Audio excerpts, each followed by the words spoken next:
"Show me how to milk cows," she asked the man who hadn't touched a woman in 17 years. On the edge of Glen Hollow, a widowed mother seeks help from a reclusive rancher with a quiet past.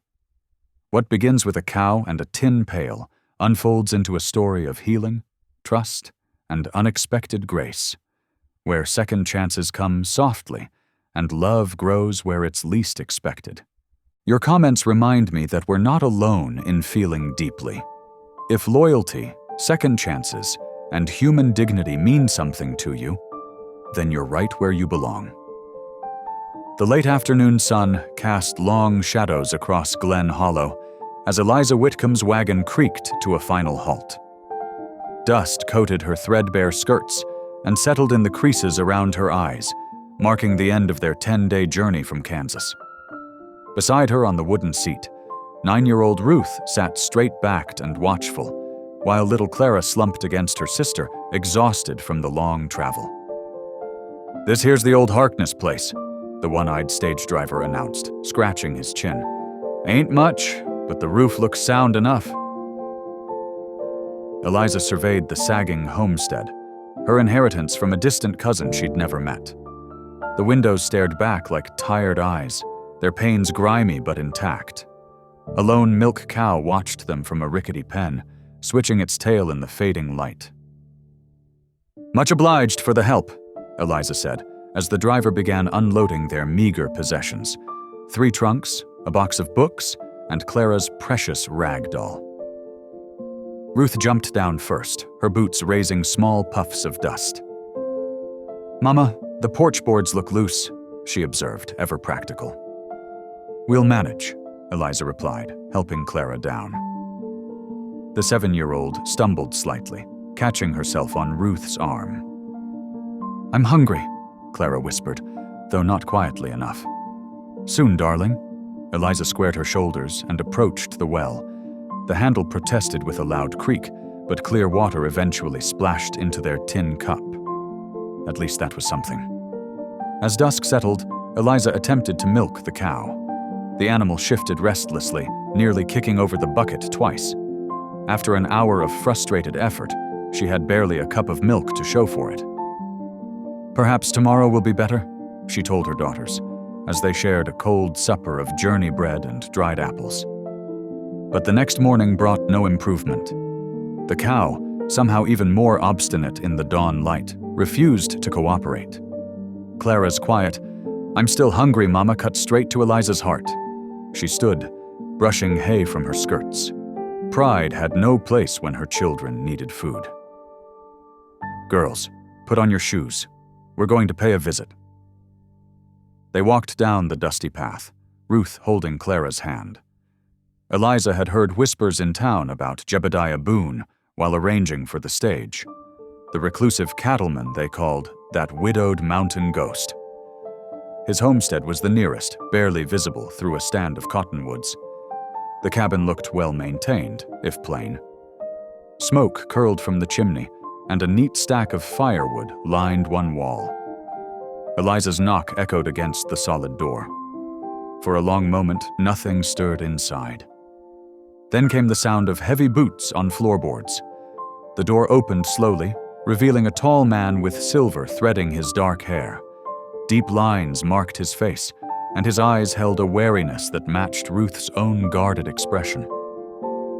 Eliza lifted her chin, meeting his gaze directly. "Show me how to milk cows," she said firmly, her voice steady despite the flutter of nerves in her stomach.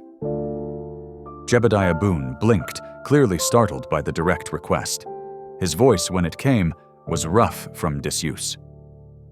"I ain't touched a woman in 17 years." The silence stretched between them.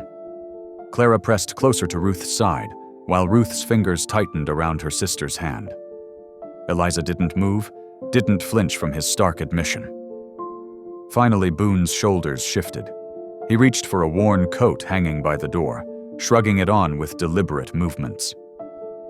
"Reckon the cow won't milk itself," he said quietly, stepping out onto his porch and pulling the door closed behind him. His eyes flickered briefly to the girls before settling back on Eliza. There was something in his gaze. Not pity, but perhaps understanding. He gestured for them to lead the way, and Eliza felt the first small spark of hope since arriving in Glen Hollow. As they walked back toward her homestead, she noticed how he kept a careful distance, his footsteps measured and slow. The morning sun caught the silver in his hair, and for a moment, Eliza glimpsed not the mountain ghost of town gossip, but simply a man who, like her, had known loss and learned to carry it quietly. Jebediah Boone led the way back to the Whitcomb homestead, his saddle mule plodding beside him with a weathered coil of rope hanging from the saddle horn. He kept a measured distance ahead of Eliza and her daughters, his boots raising small clouds of dust with each step. Clara skipped alongside Ruth, her earlier fatigue forgotten in the excitement of company. "We saw a jackrabbit yesterday morning," she announced to no one in particular. "It was brown and fast, and Ruth said we shouldn't chase it." "Clara," Ruth whispered, tugging at her sister's sleeve. Her eyes never left Boone's broad back. "But it's true," Clara continued, undeterred. "And Mama says there might be wild strawberries come summer, and—" "That's enough chatter for now," Eliza said gently, though she noticed how Boone's shoulders had softened slightly at Clara's innocent prattle. When they reached the barn, Boone tied his mule to a post and surveyed the interior with a critical eye. Dust motes danced in the streams of morning light filtering through gaps in the roof boards. "Ain't been cleaned proper in years," he said, running a calloused hand along the stall gate. "Cow won't settle proper in filth." He showed them how to approach the cow from the left side, speaking in low, even tones. "Animals know fear," he explained, demonstrating how to rest a steady hand on the cow's flank. "You gotta be calm yourself, or she'll kick sure as sunrise." Eliza positioned the pail as instructed and tried to copy his movements. The cow shifted restlessly, and her first attempts yielded nothing but frustrated sighs. "Gentle-like," Boone murmured, "like you're playing piano keys, not ringing out wash." Eliza adjusted her grip, and suddenly a thin stream of milk hit the pail with a metallic ping. Clara clapped in delight, while Ruth watched intently, memorizing every movement. Boone gave a slight nod, the barest dip of his chin, when Eliza managed to fill the bottom of the pail. Without another word, he untied his mule and mounted up, the creature's hooves clopping softly as they disappeared down the path. That evening, Eliza stirred cornmeal into the precious milk, watching it thicken into a smooth mush over the cook stove. Clara and Ruth sat at the rough-hewn table, the lamplight casting warm shadows on their tired faces.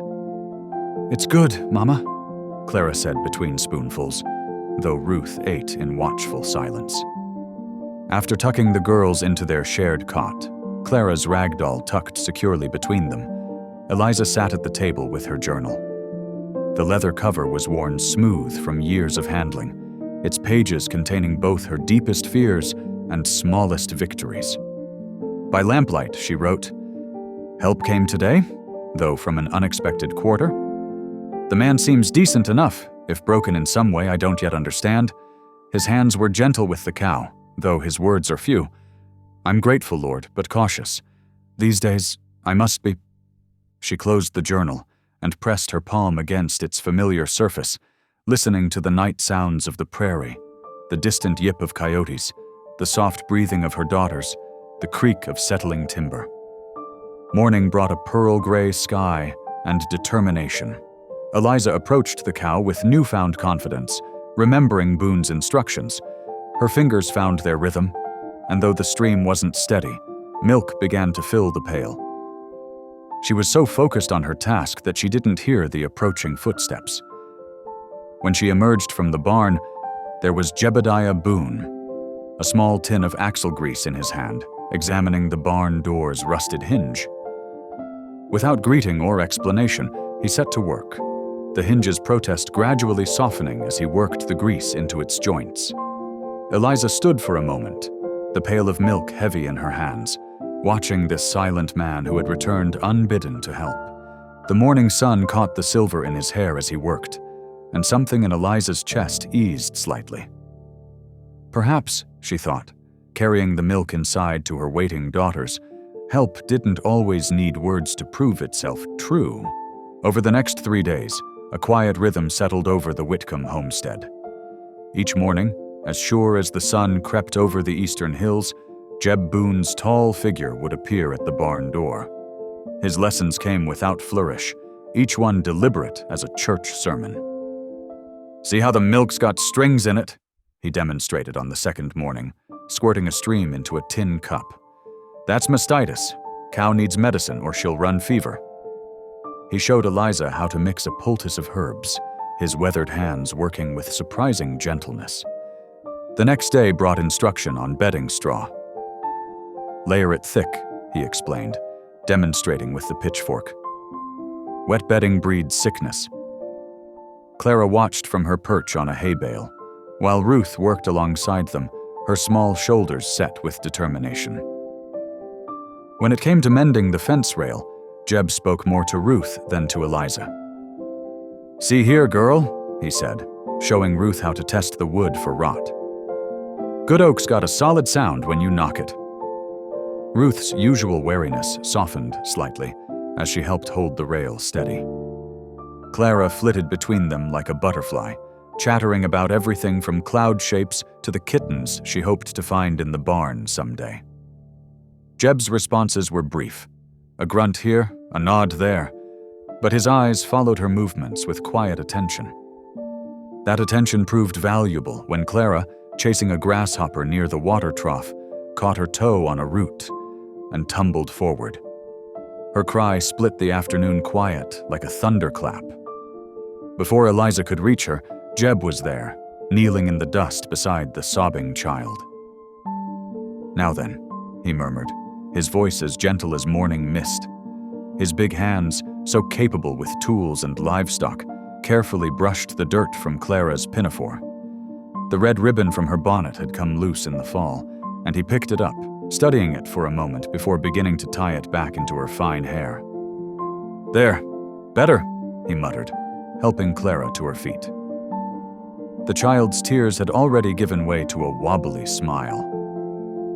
That evening, after Clara had fallen asleep with her thumb tucked in her mouth, Ruth sat at the kitchen table watching Eliza wash the supper dishes. The lamplight cast long shadows on the wall as Ruth spoke, her young voice carrying an old weight. "I don't trust him, Mama."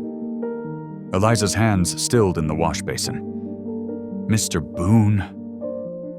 Ruth nodded, her fingers worrying at a loose thread on her sleeve. "Men don't help women unless they want something. That's what you said about Mr. Harrison back home, remember?" The mention of the banker who'd helped expose her husband's dealings made Eliza's stomach clench. She dried her hands slowly, choosing her words with care. "Sometimes people help because it's the right thing to do, Ruth. But why doesn't he ask for payment, or food, or anything?" Eliza sat beside her daughter, drawing her close. "I don't rightly know," she admitted. "But not all help comes with strings attached. We have to believe that, or the world becomes a very dark place indeed." Yet Ruth's words echoed in Eliza's mind as she lay awake that night, listening to the wind whisper through the cabin's chinks. Why did Jeb Boone, a man known for his solitude, spend his mornings helping a widow and her daughters? The answer remained elusive, and on the fourth morning, any chance to ponder it further vanished with the sound of approaching hoofbeats. Red Calhoun rode up on his gleaming bay stallion, his shadow falling across the barn door where Eliza and Jeb were examining a loose board. "Mrs. Whitcomb," Calhoun called out, not bothering to dismount. His smile didn't reach his eyes. "Seems we need to discuss some business matters." Jeb's shoulders stiffened, but he kept working, though Eliza noticed his knuckles whitening on the hammer handle. "There's a lien on this property," Calhoun continued, pulling a folded paper from his vest pocket. "Your late husband mortgaged it before his unfortunate passing. Unless you can prove final payment in cash within 6 weeks, I'm afraid the land reverts to the bank, and I hold first rights to purchase." Eliza felt the blood drain from her face. "That's impossible. This land was inherited from my cousin." "After your husband borrowed against it," Calhoun corrected smoothly. "The paperwork's all legal and proper. 6 weeks, Mrs. Whitcomb. In cash." Behind her, Eliza heard the soft thud of Jeb's hammer being set down. When she glanced back, his fists were clenched at his sides, and something dangerous flickered in his eyes as he watched Calhoun ride away. The morning after Red Calhoun's visit dawned gray and cool. Jeb appeared at the usual hour, but this time he led his mule, loaded with wire spools and fencing tools. Without a word about yesterday's threat, he began working on the north pasture fence. Eliza watched him from the kitchen window as she kneaded bread dough, his movements steady and purposeful. When the girls went down for their afternoon rest, Eliza climbed the narrow stairs to the attic. Dust motes danced in the weak light filtering through the single window. She'd been avoiding this task, going through William's things that her cousin had stored here after his death. Each trunk felt like opening old wounds. The leather satchel still bore his initials in faded gold leaf, WHW. Her hands trembled as she undid the brass clasps. Inside, familiar items sparked memories she'd rather forget. His good suit collar, starched and yellowed with age, a tintype of their wedding day, and there, wrapped in a piece of calico, his Bible. Eliza ran her fingers over the embossed cover, remembering how he'd always carried it to church, looking every bit the respectable businessman. Opening it, she found his name written in flowing script on the inside cover. William Henry Whitcomb, Anno Domini 1872. "Please," she whispered, carefully turning the onion skin pages. "Let the receipt be here."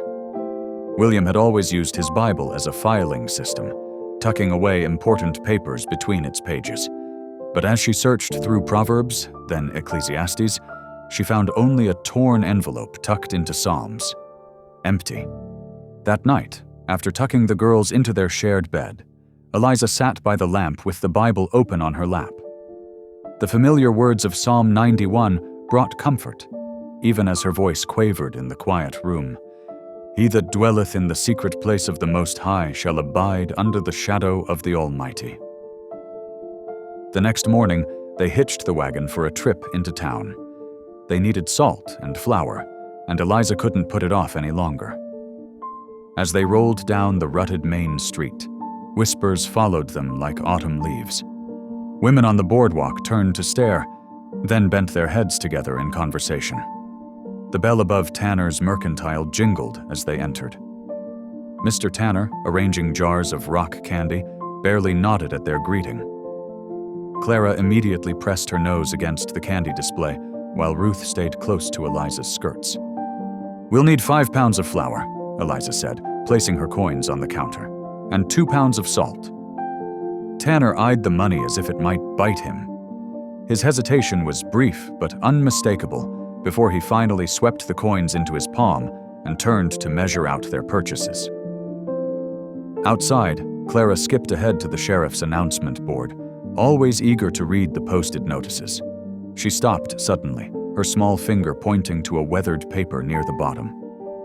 "Mama, look, it's Mr. Boone's name." Eliza's heart sank as she read the crude lettering on the old wanted poster. "Jebediah Boone, wanted for questioning, rustling charge, 1877.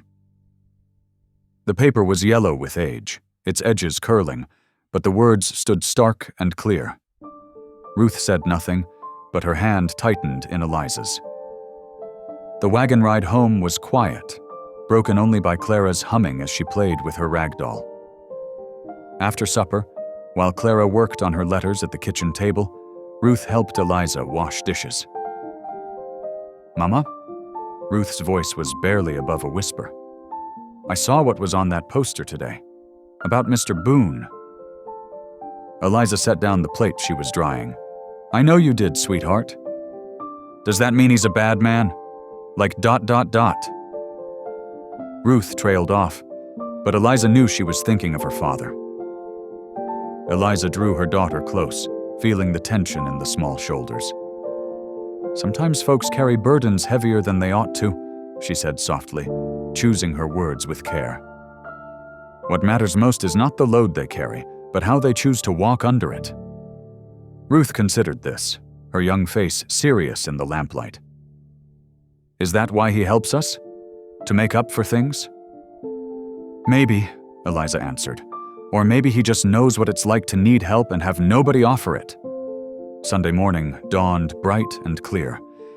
Eliza helped the girls into their best dresses, faded but clean, with careful patches barely showing. She pinned her own hair neatly, studying her reflection in the clouded mirror. The woman who looked back seemed older than her 32 years, worry lines etched around her eyes. The little white church sat on a gentle rise at the edge of town, its fresh paint gleaming in the morning sun. As they walked up the path, other families moved aside, their whispers carrying on the breeze. Eliza held her head high, guiding her daughters through the church door with gentle hands on their shoulders. They chose a pew near the middle, though Clara wanted to sit up front. The wooden bench creaked as they settled in, and Ruth's spine stayed ramrod straight, her eyes fixed ahead.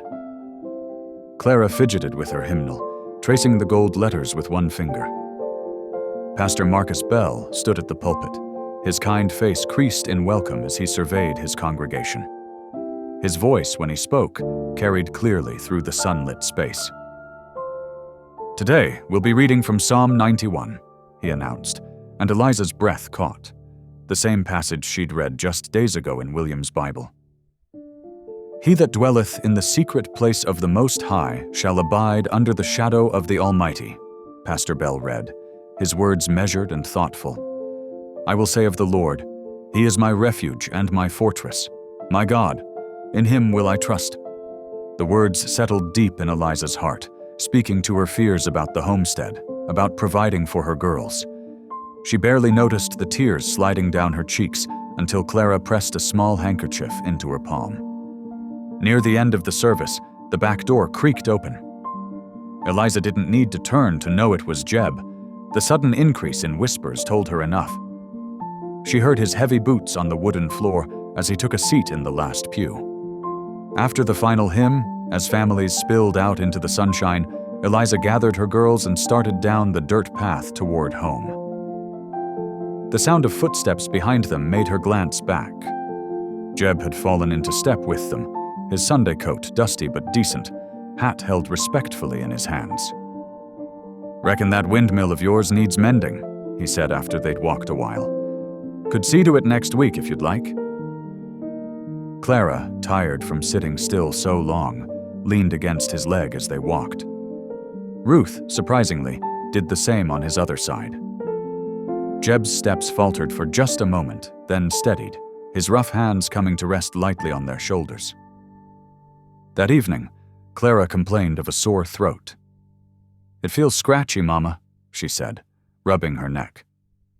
Eliza brewed ginger tea with honey, a remedy her mother had always used. The girl sipped it carefully, making faces at the strong taste. Monday brought Jeb as promised, tools clanking in his saddlebags.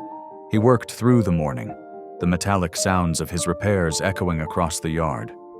By afternoon, the windmill turned smoothly in the breeze, no longer groaning with each rotation. As he gathered his tools, Eliza stood in the doorway, gathering her courage. "Would you stay for supper?" she asked. "It's just beans and cornbread, but there's plenty." Jeb shook his head. "Much obliged, but I shouldn't." Yet, as Eliza was setting the table that evening, a knock came at the door. There stood Jeb, holding a cloth bag of parched corn. "For the girls," he mumbled, stepping inside when she moved back from the door. They sat around the worn table, the lamplight casting warm shadows. Clara, feeling better after her day's rest, entertained them with her impression of their cow's moo, drawing surprised chuckles from Jeb. The sound seemed to startle him as much as them, and for a moment, awkward laughter rippled around the table. Ruth passed the cornbread without being asked, and Clara chattered about the Bible stories from Sunday's service. Jeb listened more than he spoke, but his presence filled the kitchen with an unexpected warmth. When he finally stood to leave, the room felt larger somehow, as if it had expanded to include this new piece of their daily life. The days stretched longer as summer deepened. And with each sunrise came steady progress on the homestead. Eliza and Jeb fell into an easy rhythm, working side by side, their movements becoming familiar like a well-practiced dance. The broken fence posts that had bothered Eliza since their arrival now stood straight and true, fresh-cut wood pale against the weathered rails. In the garden, they worked the hard-packed earth until their hands ached.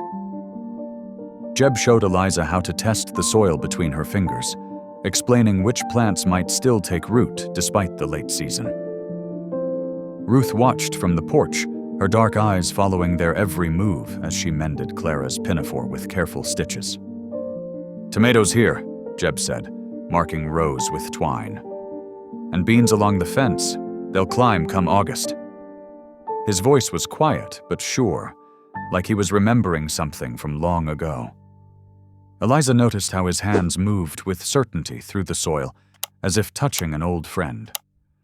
When Jeb began leaving his dog, a graying shepherd named Buck, to watch over the homestead during his absences, Ruth's wariness shifted slightly.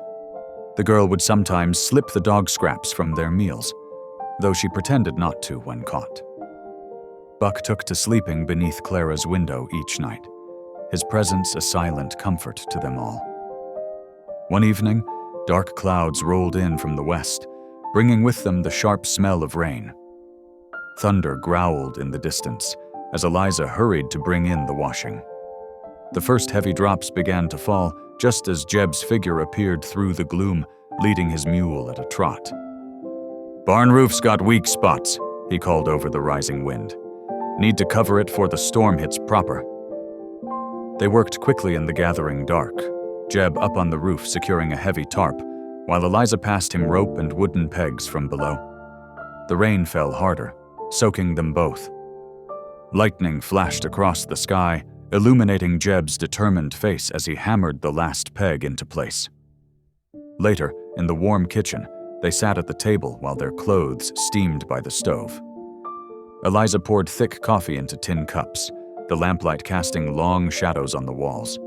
The storm raged outside, but in here was only the soft click of cups against saucer rims and the occasional pop from the stove's burning wood. "Sarah loved nights like this," Jeb said suddenly, his voice rough with disuse. His fingers tightened around his cup.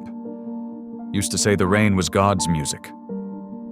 Eliza sat very still, afraid to break whatever spell had loosened his tongue. She'd heard whispers about Sarah Boone in town, but never from Jeb himself. "She was carrying our first," he continued, staring into his coffee. "Everything seemed fine, right up until—" His voice cracked. 17 years ago now. Hasn't been a day I don't miss her laugh." "I'm so sorry, Jeb," Eliza whispered, her own eyes filling with tears. The pain in his voice echoed something in her own heart. After a moment, she found herself speaking too. "William, my husband, he wasn't who I thought he was." The words came slowly at first, then faster. "He mortgaged everything we had for railroad speculation. Never told me until it was too late. Then the fever took him before he could make it right." She wiped her eyes with her apron. "Left me to face the consequences alone." Thunder rolled overhead as they sat in understanding silence. Something delicate and tender stretched between them, like a fragile thread of trust being carefully spun. The quiet was broken by Clara's cough from the bedroom, followed by a whimper. Eliza rose quickly, maternal instinct overriding everything else. She found her youngest daughter burning with fever, her nightgown damp with sweat. "Mama," Clara whispered, her usually bright eyes glassy and unfocused. "I don't feel good." Eliza pressed her lips to Clara's forehead and drew back in alarm at the heat she found there. She heard Jeb's heavy steps behind her, felt his presence in the doorway. "She's burning up," Eliza said, her voice tight with fear. The night that had held such gentle possibility now turned dark with worry as Clara's small form shivered beneath the quilts. Clara's fever burned hotter through the night, despite Eliza's desperate efforts. She pressed cool cloths to her daughter's forehead and neck, whispering prayers as she worked. The herbal poultices she'd made from the garden herbs seemed to bring no relief. By morning, Clara lay still and quiet in her bed, her small chest rising and falling in shallow breaths. "Ruth!" Eliza called, her voice cracking. "Run to Mr. Boone's place. Tell him Clara's worse." Ruth hesitated only a moment before darting out the door, her boots raising dust as she ran down the path. The morning sun had barely cleared the horizon when Jeb's tall figure appeared in the doorway, his breath coming fast from the hard ride. He crossed to Clara's bedside in 3 long strides, laying a weathered hand against her flushed cheek. His face grew grave as he assessed her condition. "This ain't something garden herbs can fix," he said quietly. "There's a healer at the reservation. She knows medicines we don't." "The reservation?" Eliza's eyes widened. "But the army guards." "Don't fret about that," Jeb cut in. "I know Benali. She'll help." He was already moving toward the door. "Keep her cool as you can. I'll ride fast." The hours crawled by like years. Eliza sat beside Clara, watching her daughter's restless sleep, while Ruth paced by the window. The sun climbed high, then began its slow descent toward evening. At the reservation boundary, Jeb faced the suspicious stares of army guards.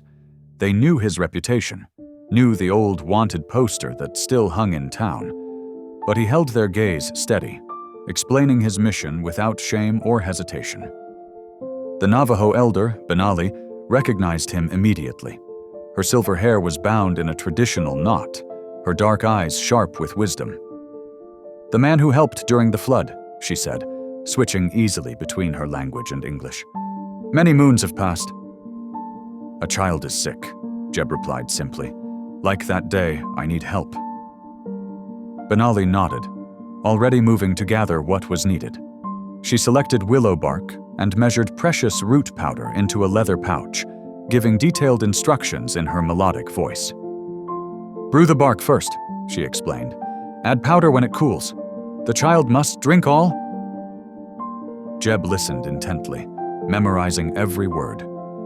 When she finished, he pressed trade goods into her hands. Coffee, sugar, cloth, she accepted with quiet dignity. "Ride safely," she said. "The spirits go with you." Dusk was settling over the land as Jeb urged his horse homeward. Stars began appearing one by one in the darkening sky, guiding his way. The medicine pouches were secure against his chest, precious as gold. It was nearly midnight when he finally dismounted in front of the Whitcomb house. Lamplight glowed in the windows, and Eliza met him at the door, her face drawn with exhaustion and worry. "She's worse," she whispered, leading him to Clara's room.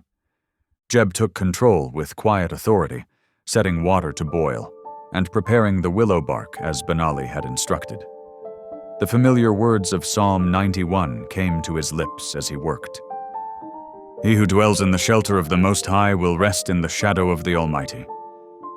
He sat beside Clara's bed, supporting her head as she sipped the medicine.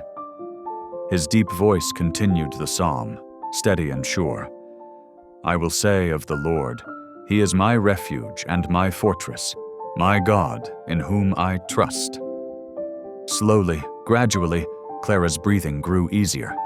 The terrible heat began to leave her small body. Eliza collapsed into a chair at the kitchen table, silent tears tracking down her cheeks. Tears of relief, of gratitude, of something deeper she couldn't name. Ruth stood in the shadows of the doorway, watching. She saw how gently Jeb tended her sister, heard the reverence in his voice as he recited the sacred words. Something shifted in her heart, like ice beginning to thaw. The man she'd been so determined to mistrust had just ridden for hours, risked army questioning, all to save her sister. Through the night, Jeb maintained his vigil. Every hour, he gave Clara small sips of the medicine, his rough hands impossibly tender as he cared for her. The psalm continued, a constant thread of comfort in the darkness. "For he will command his angels concerning you, to guard you in all your ways." The first rays of dawn crept through the window, painting Clara's room in soft golden light. Eliza touched her daughter's forehead and let out a shaky breath of relief. The fever had finally broken. Clara's skin felt cool and dry, her breathing deep and even. The little girl opened her eyes, managing a weak smile. "I'm thirsty, Mama," she whispered. Jeb, who had maintained his vigil through the night, rose stiffly from his chair. Dark circles shadowed his eyes, and his shoulders sagged with exhaustion. Eliza turned to him, gratitude written across her tired face. "Please stay and rest in the barn loft," she insisted. "You must be worn through." He shook his head, already reaching for his coat. "Got stock needs tending," he said quietly. "I'll check back tomorrow." Before Eliza could protest further, he was gone, his boots creaking across the porch boards. Over the next 2 days, Clara grew stronger. Her appetite returned bit by bit, and color bloomed in her cheeks again. She sat up in bed, playing with her rag doll while Ruth read to her from their mother's old primer. Eliza spent those days sorting through the remaining boxes in the attic, determined to find proof of the final payment. Her hands trembled as she lifted her husband's Bible once more. Something about Psalm 91 kept tugging at her mind. She opened to the familiar passage, running her fingers along the torn page edge. There, tucked deep in the binding, was a folded paper she'd missed before. Eliza's heart thundered as she carefully extracted it. The receipt unfolded in her shaking hands, the ink still clear. Final payment received in full. Relief flooded through her so strongly she had to sit down on an old trunk. "Thank you, Lord," she whispered, pressing the precious document to her chest. Later that afternoon, she stored it safely in a tin box, finally able to breathe easier about their future. Outside, Ruth watched Jeb checking the repaired fence line. She'd been wrestling with her conscience, thinking about how wrong she'd been about him. Taking a deep breath, she walked over to where he worked. "Mr. Boone." Her voice came out smaller than she meant it to. He turned, squinting against the afternoon sun. "Yes, Miss Ruth?" She twisted her apron in her hands. Could I talk to you a minute?" Jeb set down his tools and knelt beside her, bringing himself to her eye level. He waited patiently while she gathered her courage. "I'm sorry," Ruth burst out, "for not trusting you, for thinking bad things." Her words tumbled faster now. "I was scared you'd hurt Mama like Pa did. She cried so much after what he'd done, and I couldn't bear to see her cry again." Jeb's weathered face softened. "You did right by protecting her," he said quietly. "A good daughter looks after her mama. Ain't nothing to be sorry for in that." Ruth's eyes welled with tears, but she managed a wobbly smile. Jeb gave her a gentle pat on the shoulder before rising to his feet. That evening, delicious smells filled the little house. Eliza had made a celebratory stew with dumplings and fresh cornbread. Clara sat at the table, propped up with pillows, while Ruth helped set out tin plates and cups. The lamplight cast a warm glow as they gathered to eat. Ruth surprised them all by telling a story about the cow's morning antics, acting out the scene with such spirit that everyone burst out laughing. The sound of her free, unguarded laughter filled the kitchen, something they hadn't heard since before their troubles began. Eliza looked across the table at Jeb, who was watching the girls with gentle amusement. Their eyes met, and she smiled, a real smile that reached all the way to her eyes. In that moment, the kitchen felt truly like home for the first time since they'd arrived. The evening wrapped around them like a warm blanket as they shared the simple meal, their hearts lighter than they'd been in many long months. Tomorrow would bring new challenges, but for now they had this moment of peace, of healing, of family coming together around a table filled with good food and even better company. The next morning dawned bright and clear. Eliza smoothed her best dress and tucked the precious receipt into her reticule. She'd borrowed Jeb's gentle mare for the ride into town, leaving Ruth to watch Clara, who was now almost fully recovered. The land office occupied a narrow building next to the mercantile, its weathered sign creaking in the morning breeze. Eliza's boots clicked against the wooden sidewalk as she approached. Through the dusty window, she could see Red Calhoun's broad-shouldered form already inside, and her heart sank. The bell above the door jangled as she entered. Red turned, his face twisting into an unpleasant smile. Sheriff Browder stood beside him, thumbs hooked in his gun belt. "Well, if it ain't the widow Whitcomb," Red drawled. "Come to sort out that little property matter?" Eliza lifted her chin.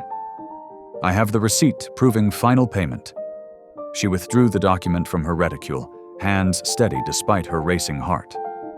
The land agent, Mr. Peters, reached for the paper, but Red snatched it first. His eyes narrowed as he studied it. "This here's a forgery," he declared, voice hard as flint. "Look at that signature. Ain't nothing like old Thompson's usual mark." "That's a legitimate receipt," Eliza protested. "My husband stored it in his Bible." Sheriff Browder stepped forward, shaking his head. "Now, Mrs. Whitcomb, forging land documents is a serious offense. Could mean jail time." "I found it exactly as it was left," Eliza said, her voice trembling with suppressed anger. "You have no right—" "I have every right," Red cut in. "That land's been under lien to my company since your husband took out the mortgage. Unless you can produce better proof than this suspicious paper, you'd best start packing." The land agent wouldn't meet her eyes. Sheriff Browder's hand rested meaningfully on his gun belt. With her heart pounding and tears threatening, Eliza turned and fled the office. She rode home slowly, the mare picking her way along the dusty trail, while Eliza's mind whirled with fear and fury. The sound of hoofbeats behind her made her turn.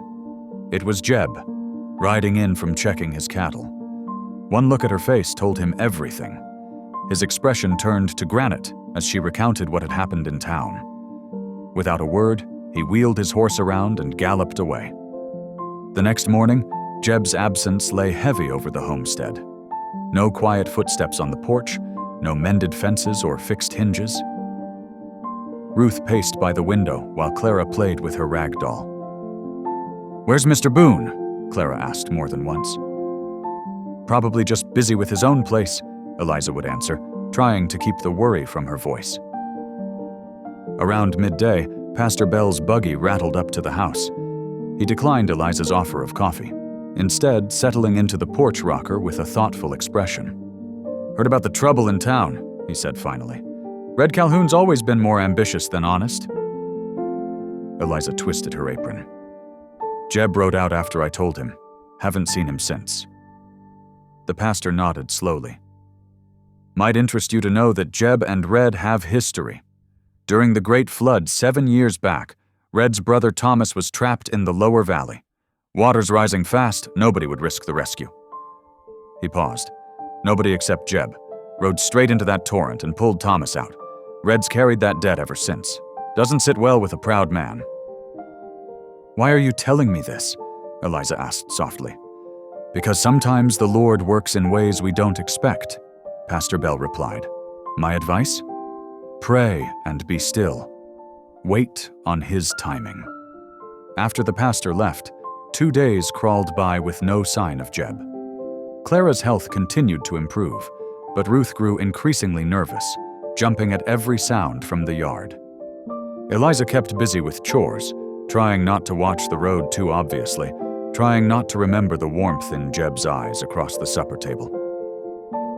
Each evening, she read Psalm 91 aloud, the words taking on new meaning. "He who dwells in the shelter of the Most High will rest in the shadow of the Almighty." The uncertainty wore on them all. Where had Jeb gone? What was he planning? Would they lose everything to Red Calhoun's schemes? Questions with no answers swirled through Eliza's mind as she worked, as she cooked, as she tucked her daughters into bed. Still, she held on to hope, remembering Pastor Bell's words about God's timing. And in quiet moments, she found herself praying not just for justice, but for Jeb's safe return. On the third morning, dawn painted the eastern sky in gentle strokes of pink and gold. Eliza stood at the kitchen window, warming her hands around a tin cup of coffee. The familiar creak of wagon wheels made her look up. Her heart skipped as she recognized Jeb's broad-shouldered form riding ahead of Pastor Bell's buggy. Behind them, Sheriff Browder's horse kicked up dust along the rutted road. Ruth appeared beside her, fingers clutching the windowsill. "Mama, why's the sheriff coming?" "I don't know, dear." Eliza smoothed her apron with trembling hands. "Wake Clara and stay inside." She stepped onto the porch just as the men reached the yard. Jeb dismounted first, his expression unreadable beneath his weathered hat. Pastor Bell climbed down from his buggy with a satisfied smile, while Sheriff Browder sat tall in his saddle, an official-looking paper in his hand. "Mrs. Whitcomb?" the sheriff called out, touching the brim of his hat. His tone carried none of the previous week's hostility. "Got some business to settle with you?" Eliza's throat tightened. She forced herself to walk down the porch steps, conscious of her daughters watching from the window. Sheriff Browder cleared his throat and unfolded the paper.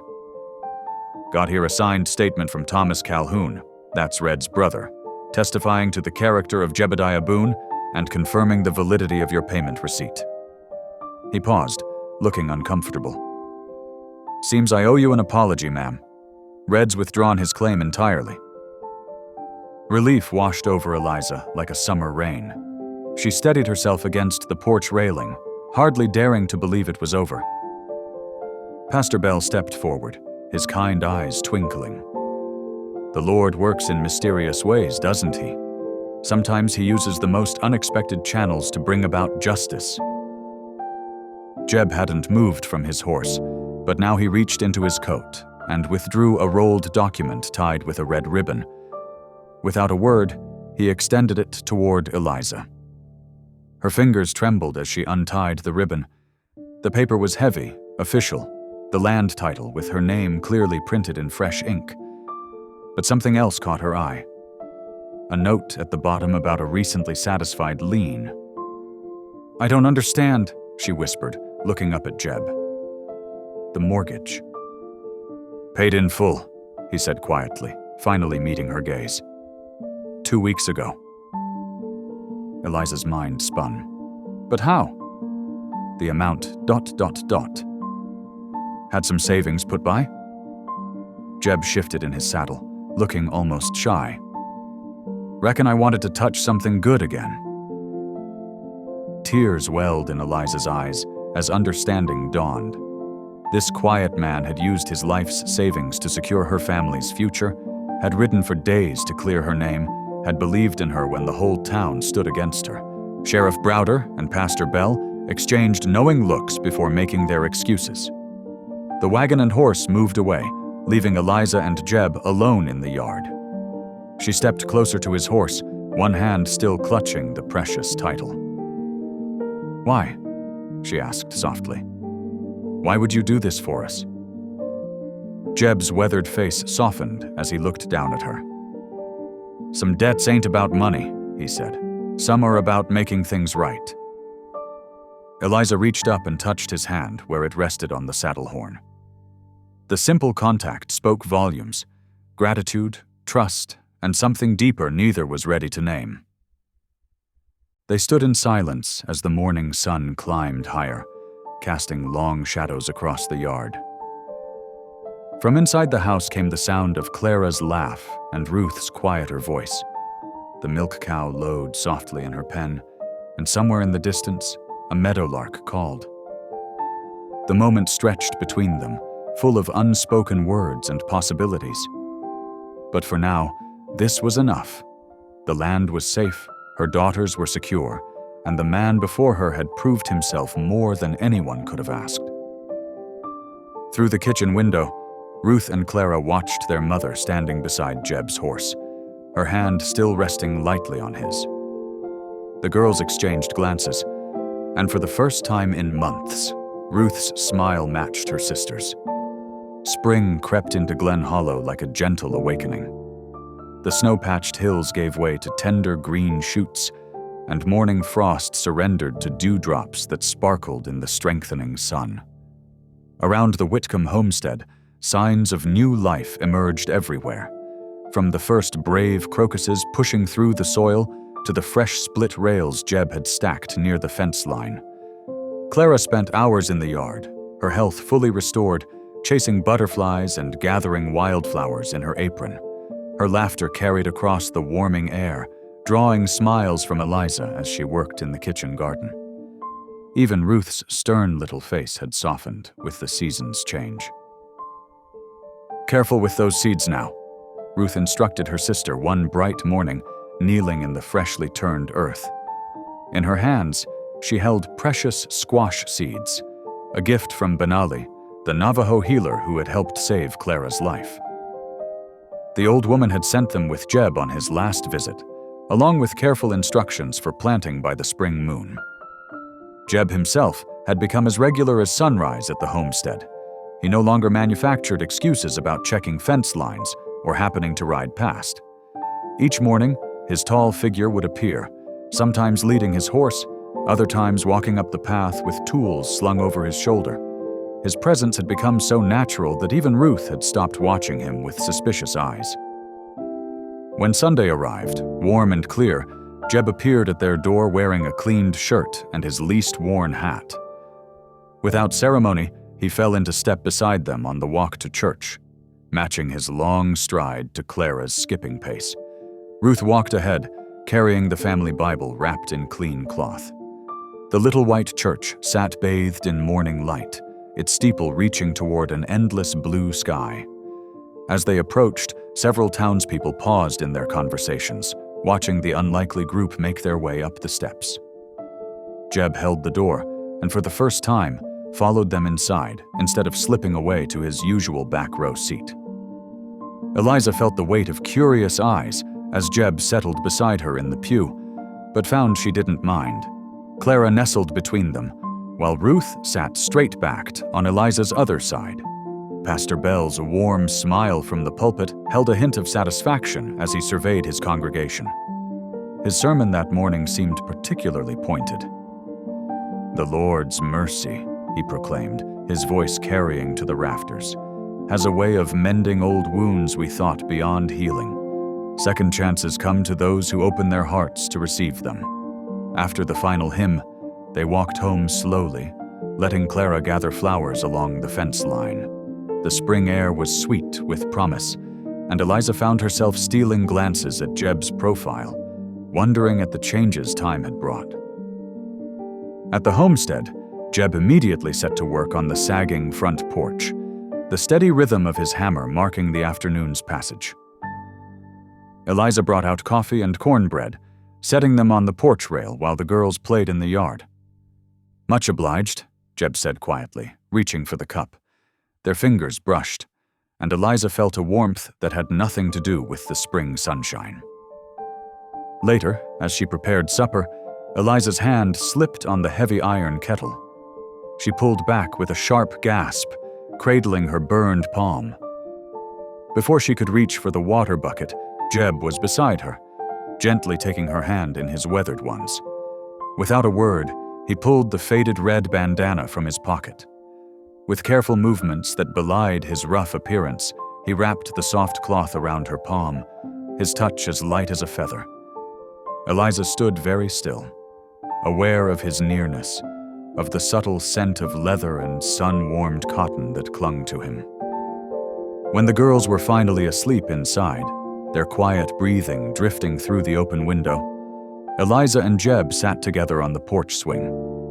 The evening air had cooled, carrying the sound of spring peepers from the creek bottom. Neither spoke for a long while, content in the peaceful silence. The swing creaked softly as they rocked, and Eliza felt the solid warmth of Jeb's shoulder next to hers. Her wrapped hand lay in her lap, a reminder of his gentle care. Somewhere in the gathering dusk, a whippoorwill called, its lonely song filling the space between heartbeats. When Jeb's hand found hers in the growing darkness, Eliza didn't pull away. Their fingers intertwined slowly, carefully, like wild roses reaching toward the sun. In that quiet moment on the porch swing, with the stars beginning to pepper the purple sky, something shifted between them, as natural and inevitable as the turning of seasons. The weeks that followed brought steady progress to the Whitcomb homestead. Each morning, Jeb's wagon would creak up the path, loaded with fresh-cut lumber from his own land. The sharp scent of pine sap mingled with the earthy smell of turned soil as he and Eliza worked side by side, transforming the neglected property piece by piece. The garden fence took shape first, sturdy posts sunk deep into the warming earth. Jeb showed Ruth how to weave chicken wire between the rails, his patient instructions met with careful attention. "Like this, Mr. Boone?" she'd ask, the new name falling naturally from her lips, accompanied by a shy smile that would have been unthinkable just weeks ago. The henhouse rose next, its framework stronger than the original had ever been. Clara perched on an upturned bucket nearby, humming as she sorted nails into tin cans. "We can paint it blue," she suggested. "Like the sky?" Jeb nodded seriously, as though considering a matter of grave importance. "Reckon that might work," he said, tipping his hat back to study the structure. "Though the hens might prefer something more dignified." Eliza watched these exchanges from the corner of her eye as she worked, her heart full at the easy way Jeb had slipped into their daily rhythms. He moved through their lives with quiet certainty, filling empty spaces they hadn't known needed filling. One warm afternoon, as Eliza sorted through the day's mail on the porch, her hand stilled over an envelope with familiar handwriting. The Kansas postmark brought a rush of memories. Her sister Sarah's face, once as close as her own reflection, now distant with years of silence between them. Inside, Sarah's letter was tentative, but warm. She wrote of missing Eliza, of regret over their estrangement after the scandal with Eliza's husband. There were careful questions about the girls, about their new life in Glen Hollow, and finally, written in a shaky hand at the bottom, "Might I come visit when the summer roads are good?" Eliza sat with the letter in her lap until sunset, watching shadows lengthen across the yard. When Jeb finished storing tools in the barn, he found her still there, her face troubled in the fading light. "Something weighing on you?" he asked, settling beside her on the porch steps.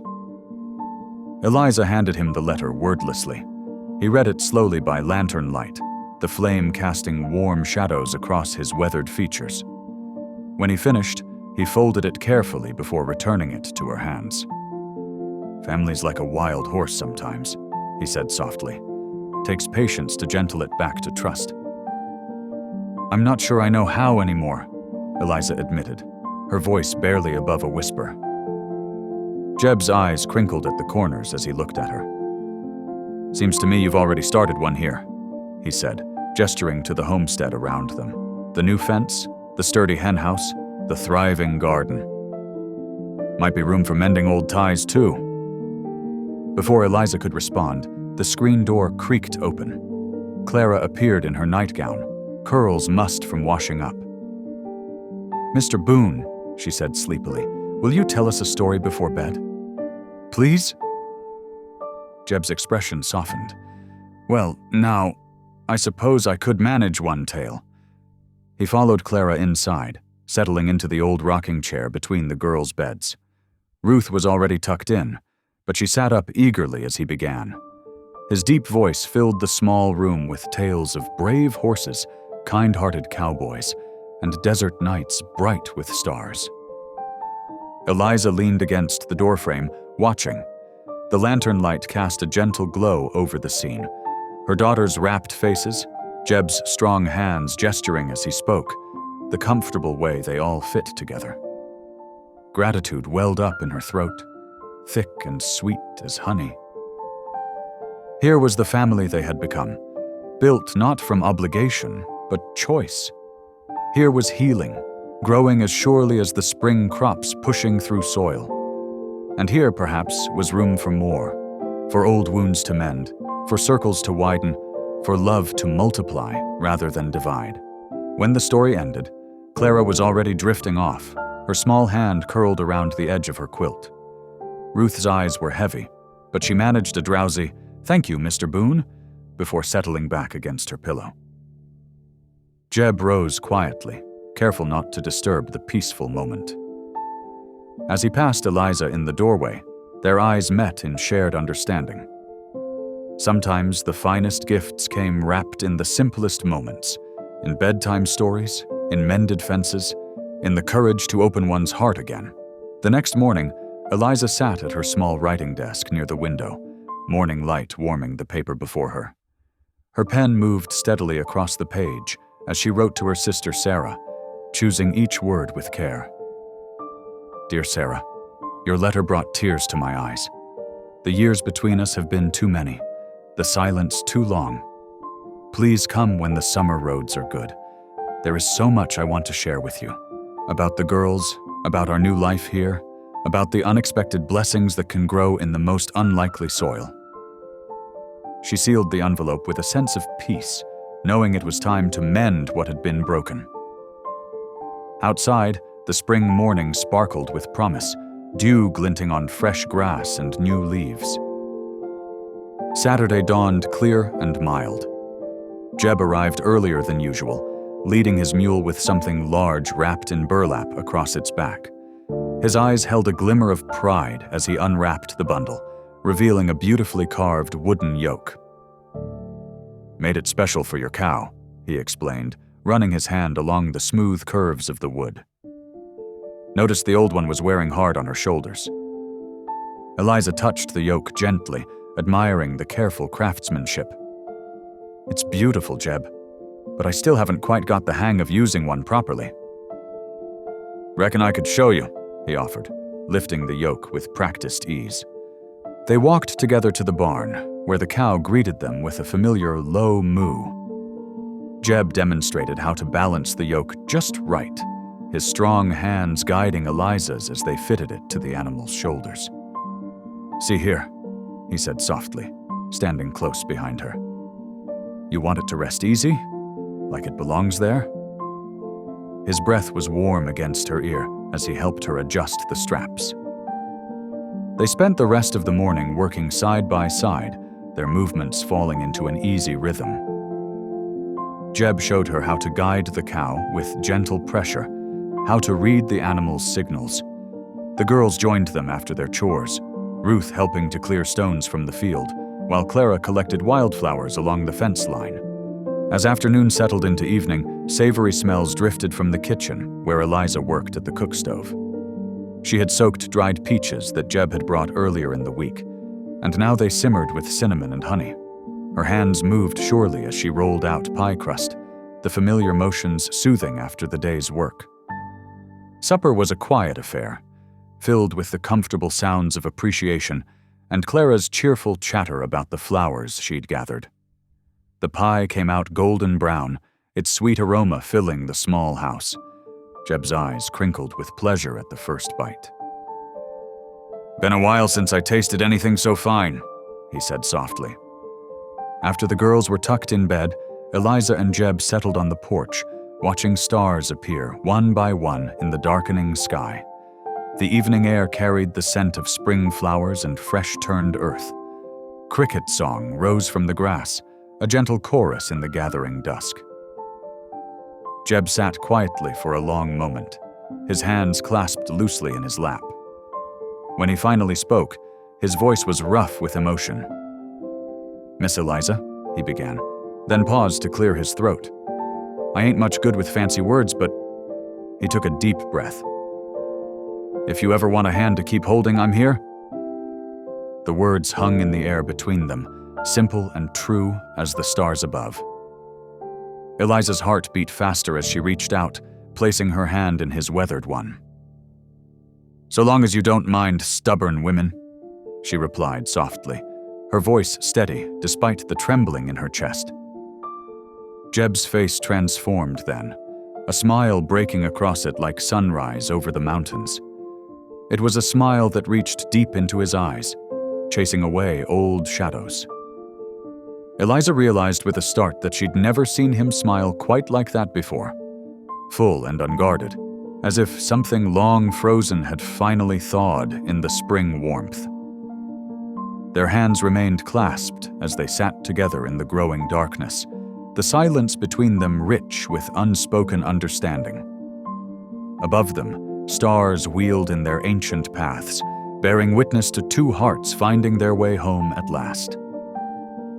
A gentle breeze swept through Glen Hollow, carrying the sweet scent of wild sage and fresh-turned earth. The late afternoon sun cast long shadows across the Whitcomb homestead, where the garden stretched in neat rows of vibrant green. Young pea shoots climbed their trellises, while tender lettuce leaves caught the golden light. At the rough wooden table near the kitchen window, Clara bent over her slate, tongue poking out in concentration as she carefully formed each letter. "Look, Mama," she called out, holding up her work. "I wrote home all by myself." Eliza paused in her bread kneading to admire the wobbly but earnest letters. "Beautiful work, sweetheart," she praised, her hands dusted white with flour. Near the fence, Ruth sat cross-legged in the grass, her pencil moving swiftly across a scrap of paper. She'd developed a keen eye for the meadowlarks that visited their garden, capturing their delicate forms with increasing skill. A fresh drawing lay beside her, showing a bird mid-song, its beak open in silent melody. The cow, now sleek and content in her pen, lifted her head at the familiar sound of approaching hoofbeats. Jeb appeared around the bend in the road, his mule laden with burlap sacks. His face, once so stern, now held an ease that showed most clearly around his eyes. "Brought those seeds we talked about," he called out, swinging down from his saddle. "Turnips and winter squash. Reckon it's time to get them in the ground." Clara abandoned her slate to run to him, while Ruth gathered her drawings with a warm smile.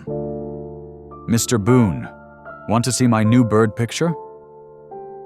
"Sure do," he replied, setting down the heavy sacks to examine Ruth's artwork. "You've got that wing shape just right." The afternoon passed in comfortable industry as they worked together, preparing new beds for the seeds. The soil was rich and dark beneath their hands, promising good growth. When the sun began to sink toward the horizon, Eliza called them in to wash up for supper. The kitchen glowed with lamplight and the savory smell of bean soup. Fresh bread cooled on the windowsill, and a pat of butter melted slowly on each steaming bowl. As they settled around the table, Eliza picked up the worn milking stool and held it out to Jeb with a twinkle in her eye. "Your turn," she teased, remembering those first awkward days when she'd struggled to learn the task herself. Jeb's mouth quirked up at the corner. "Only if you show me how again," he replied, his voice warm with shared memory. Their laughter filled the kitchen, joined by the girls' giggles. Clara clapped her hands in delight, while Ruth's eyes shone with contentment at the familiar banter between them. After supper, they made their way to the barn for evening chores. Lantern light spilled from the wide doors, casting a welcoming glow across the yard. Inside, the sweet smell of fresh hay mingled with the earthy warmth of sleeping animals. Ruth helped Jeb measure out feed, while Clara scratched behind the cow's ears, chattering about her writing progress. Eliza paused in her work to watch them, her heart full. The barn that had once seemed so daunting now felt like another room of their home, filled with the quiet sounds of family working together. Jeb caught her eye across the space and smiled, understanding in his gaze. Outside on the dirt road, Pastor Marcus Bell passed by on his evening rounds. He paused at the sight of the lantern-lit barn, at the sounds of happy voices drifting out into the dusk. The scene before him spoke of everything he'd prayed for: healing, redemption, and the miracle of broken hearts made whole again. He tipped his hat toward the warm tableau and smiled, his own heart lifted by the evidence of grace at work. Inside the barn, the family continued their evening routine, each movement familiar and sure. The cow munched contentedly, the chickens settled on their roosts, and the dog dozed near the door. Love filled the space between them all, not in grand gestures or flowing words, but in the 100 small ways they'd learned to care for each other and this land they shared. The Whitcomb home hummed with the quiet joy of chosen family, of wounds gentled by time and trust, of hearts that had found their way to belonging. Here in this barn, under the golden light of the lantern, they had built something precious together. A home where love grew as surely as the garden outside, where redemption bloomed like wildflowers after rain, where each day brought the simple blessing of being exactly where they were meant to be. Thanks for tuning in. These stories remind us that life is more than headlines. It's about heartlines. Subscribe if you want more moments that make you pause, feel, and reflect.